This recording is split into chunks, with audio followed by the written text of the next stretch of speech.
అరసవెల్లి కాజీపేట గ్రామాల్లో 2026 ఏప్రిల్ నెలలో జరగనున్న ప్రధాన పండుగలకు సంబంధించిన అంకురార్పణ కార్యక్రమం మంగళవారం జరిగింది. ఈ కార్యక్రమానికి శ్రీకాకుళం ఎమ్మెల్యే శంకర్ హాజరయ్యారు. ఈ సందర్భంగా ఆయన మొరట్లకు నాందిగా సాంప్రదాయం ప్రకారం వృక్షానికి బొట్టు పెట్టి మొరట్లు వేశారు.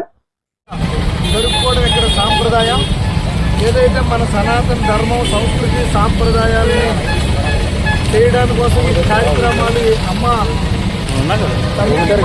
కూడా పూజించుకోవడం అమ్మవారికి దాంట్లో భాగంగా ఈరోజు సిరిమానోత్సవ కార్యక్రమం ఈరోజు అంకురార్పణం చెట్టుకి ఈరోజు బొట్టు పెట్టి ఈరోజు ప్రారంభం జరిగింది. రేపు ఏప్రిల్లో ఈ పండుగ మహోత్సవం జరుగుతుంది కనుక ఈ కార్యక్రమాన్ని ఏర్పాట్లు చేశాం.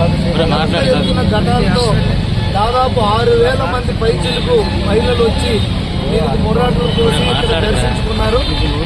తప్పకుండా మిగతా ఈ 2-3 నెలల్లో కూడా ఇంకా కావలసిన సదుపాయాలన్నీ కూడా ప్రభుత్వం తరఫున మేము ఏర్పాటు చేసి ఎటువంటి ట్రాఫిక్ కానీ ఎటువంటి అవాంఛనీయ సంఘటనలు జరగకుండా పూర్తి బాధ్యత మేము ప్రభుత్వం తరఫున చేస్తామని ఈ సందర్భంగా నేను తెలియజేసుకుంటూ మరొకసారి ఈ పండగ మహోత్సవం సందర్భంగా ఈ చుట్టుపక్కల గ్రామ ప్రజలందరూ కూడా నేను పూర్తి హృదయపూర్వకంగా శుభాకాంక్షల్లో అభినందనలు తెలియజేసుకుంటూ నమస్కారం.